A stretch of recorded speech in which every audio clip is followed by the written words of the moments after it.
हज़रत मूसा अलैहिस्सलाम के ज़माने का एक वाक़या है कि अल्लाह ताला से हज़रत मूसा अलैहिस्सलाम ने पूछा, ऐ अल्लाह, जब आप अपने बंदे पर मेहरबान होते हैं तो क्या अता करते हैं?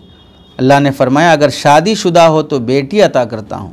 हज़रत मूसा अलैहिस्सलाम ने फिर पूछा, या अल्लाह, अगर आप किसी बंदे पर ज़्यादा मेहरबान हो तो फिर क्या अता करते हैं? तो अल्लाह ताला ने फिर फरमाया, तो मैं उसे दूसरी बेटी अता करता हूँ।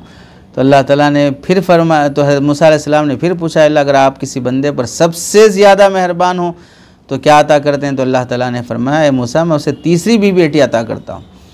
और जब मैं अपने बंदे को बेटा अता करता हूँ तो उस बेटे से कहता हूँ, जाओ और अपने बाप का बाजू बनो। और जब बेटी अता करता हूँ तो मुझे अपनी खुदाई की कसम, मैं उसके बाप का बाजू ख़ुद बनता हूँ और बेटी रहमत होती है।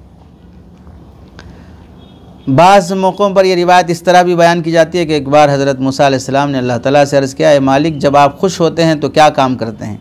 तो अल्लाह ताला ने फरमाया, मैं बारिश बरसाता हूँ। हज़रत मूसा अलैहिस्सलाम ने फिर अर्ज़ किया, जब आप इससे भी ज़्यादा खुश होते हैं तो क्या करते हैं? तो अल्लाह ताला ने फरमाया, मैं बेटियाँ अता करता हूँ। हज़रत मूसा अलैहिस्सलाम ने फिर अर्ज़ किया, या बारी ताला, जब आप सबसे ज़्यादा खुश होते हैं तो क्या करते हैं? तो अल्लाह ताला ने फरमाया, मैं मेहमान भेजता हूँ, दूसरों के घर में मेहमान भेजता हूँ। इसराइलियात में भी ये रिवायत नहीं है, और हमारे जो हदीस की किताबें हैं नबी करीम सल्लल्लाहु अलैहि वसल्लम के सहाबाए कराम से साबित, उसमें भी ये रिवायत नहीं है। तो किसी भी तरीक़े से इस रिवायत को बयान करना दुरुस्त नहीं है। बाकी है कि बेटी अल्लाह की नेमत है, बेटा भी अल्लाह की नेमत है, दोनों की कदर होनी चाहिए।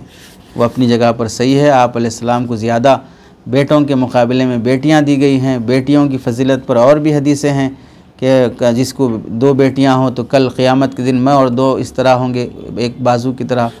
वो सारी हदीसें साबित हैं, बाकी ये साबित नहीं है, बयान नहीं करना चाहिए।